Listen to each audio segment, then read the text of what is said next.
So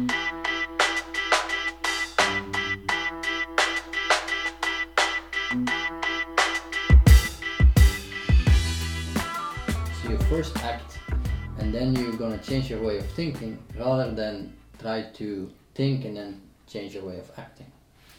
And for me, it seems there is some, I don't know if you do it, but it could be seen as some criticism to the whole introspection movement and maybe mindfulness movement and so on. Is that intentionally, or is it this case? Am I reading something that's not there? It is a criticism of the introspection movement gone too far. There are different learning styles and people learn in different ways. So some of us prefer to think than act, and others are much more likely to act and then think. So there's also individual preferences.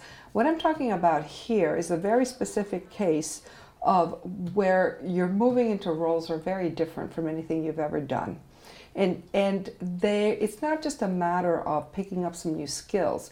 It's really an issue of who you are and how you define yourself, what you value, and therefore how you spend your time. And so the only way that shift starts to happen is from personal experience, because otherwise it's abstract, it's disembodied. How do we know what it is that we know? Well, you know it because you've experienced it and you've seen the value for yourself, and you've been able to modify it to something that fits with who you are. The only way you can do that is by doing and by trial.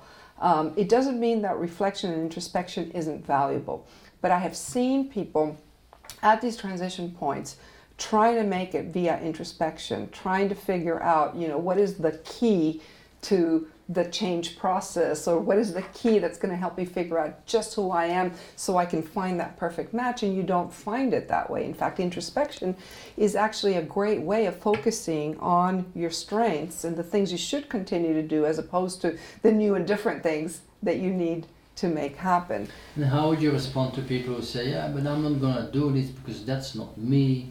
That's inauthentic behavior. Right. So that's the biggest, probably one of the biggest concerns is feeling manipulative, disingenuous. I mean, there is a part of it feels inauthentic because I'm a shy, introverted person. I'm not an extrovert. But usually the underlying concern has to do with, am I trying to build relationships with people just because I need them, just because I can use them? Just because I need a promotion? Is it all kind of self-centered? It usually comes from having seen other people do it in ways that don't seem quite legitimate.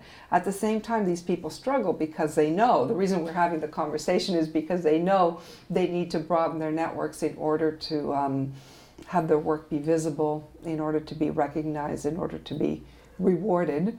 In these cases, often it helps a lot to help them understand how much value they bring, because oftentimes you'll feel like, what does this senior person have to get out of it? Why would they spend their time on me?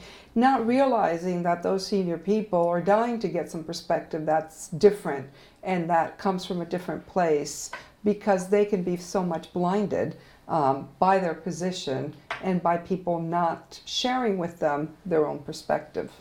Mm-hmm.